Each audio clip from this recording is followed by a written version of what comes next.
हरे कृष्णा बच्चों। एक दिन मैं भारतीय दर्शन शास्त्र यानी कि इंडियन फ़िलॉसफी पढ़ रहा था, तो उसमें मैंने मोक्ष के बारे में पढ़ा। आपने रामायण में, हिंदू सीरियल्स में, महाभारत में आपने ये तो टर्म सुना होगा, क्या? मोक्ष। उसमें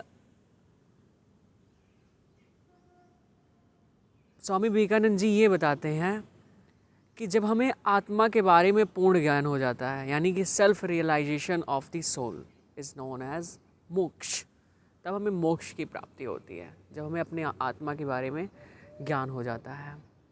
भारतीय दर्शन शास्त्र क्या कहता है? भारतीय दर्शन शास्त्र ये कहता है कि जब इंसान इच्छा विहीन कार्य करने लगता है, यानी कि डिज़ायरलेस एक्शन परफॉर्म करने लगता है, जब उसके कार्य करने के पीछे कोई इच्छा, कोई डिज़ायर ना रह जाए, तब उसको मोक्ष की प्राप्ति होती है। मोक्ष का वास्तविक मतलब क्या है? जैसे कि रीबर्थ होता है, साइकिल ऑफ रीबर्थ, यानी कि शरीर का मरण और फिर से एक नया जन्म लेना, फिर मरण, फिर से नया जन्म लेना, मरण, फिर से नया जन्म लेना। तो ये कहते हैं संसार, रीबर्थ, यानी कि साइकिल ऑफ रीबर्थ जो है उसको क्या कहते हैं? संसार कहते हैं इंडियन फिलॉसफी में। तो इससे मुक्त होना, इस संसार से मुक्त होना, ठीक है, ये जो प्रोसेस है रीबर्थ की, इससे मुक्त हो जाना ही क्या है? मोक्ष की प्राप्ति हो जाना है। मोक्ष कब मिलता है इंसान को?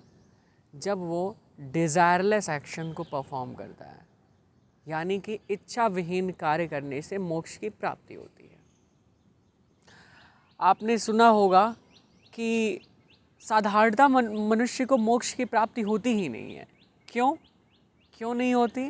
क्योंकि उसके कार्य करने के पीछे उसकी ज़रूर इच्छा होती है। जब तक डिज़ायर होगा, जब तक आपकी इच्छा होगी, तब तक आप इस संसार में जन्म लेते रहेंगे। जिस दिन आपकी इच्छा समाप्त होगी, इच्छाएं अनंत हैं, आपको पता है, ठीक है। कर्म दो प्रकार के होते हैं, पुण्य कर्म और पाप कर्म। तो कोई भी अगर आप कर्म भी करते हैं तो वो दो होगा, या तो पुण्य होगा या फिर पाप कर्म होगा। जब इंसान कोई कार्य करे लेकिन उस कार्य के पीछे उसकी कोई इच्छा ना रह जाए, तब उसको मोक्ष की प्राप्ति होगी। ये मोक्ष का शाब्दिक मतलब है जो आपको समझना चाहिए इंडियन फिलॉसफी से। Thank you.